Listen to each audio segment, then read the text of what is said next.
এই আপনাদের মতো বাবা মায়েদের জন্যই আজকে শত শত ছেলে মেয়েদের সংসার ভেঙে যাচ্ছে। এই মানুষটাকেও তো কখনো শান্তিতে থাকতে দেননি। নিজের যখন যা যেভাবে করতে ইচ্ছে হয়েছে তাই করেছেন। নিজের মেয়েকে বিয়ে দিয়েছেন, এখন সেই সংসারও যায় যায় অবস্থা।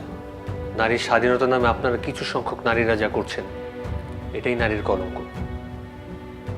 আচ্ছা, আধুনিকতা মানে আপনারা কি বোঝেন? শর্ট ড্রেস পরে নাইট ক্লাবে ছেলে বন্ধুদের সাথে নাচানাচি করা, নাকি বিভিন্ন ধরনের নেশায় আসক্ত হয়ে থাকা? এগুলো কোনো কিছু আধুনিকতার মধ্যে পড়ে না।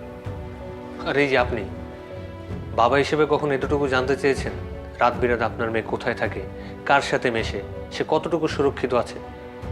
কিছুই আপনি জানেন না। কিন্তু ছোটবেলা থেকেই যদি মেয়ের প্রতি এই সামান্য কেয়ারটুকু করতেন, তাহলে আজকে আর আপনাকে এই দিনটা দেখতে হতো না। হ্যাঁ বাবা, প্রথম থেকেই কাদামাটিকে যেভাবে গড়ে তুলবে সেভাবেই তৈরি হবে পাত্র।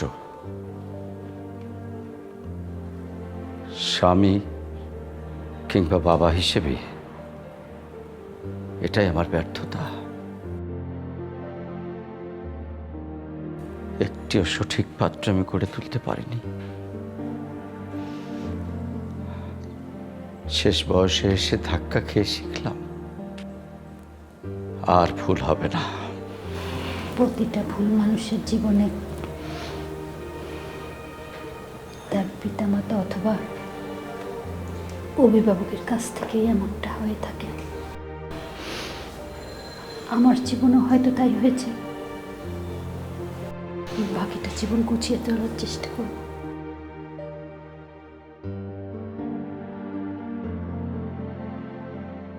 ঠিক আছে, আমরা এখন আসি বাবা, চলো। না বাবা, আপনারা যাবেন না। ছোটবেলায় বাবা মাকে হারিয়েছি, তারপর যখন আপনাদের পেয়েছি আপনাদেরকে নিজের বাবা মা মনে করেছি। আপনারা প্লিজ উপরে যান।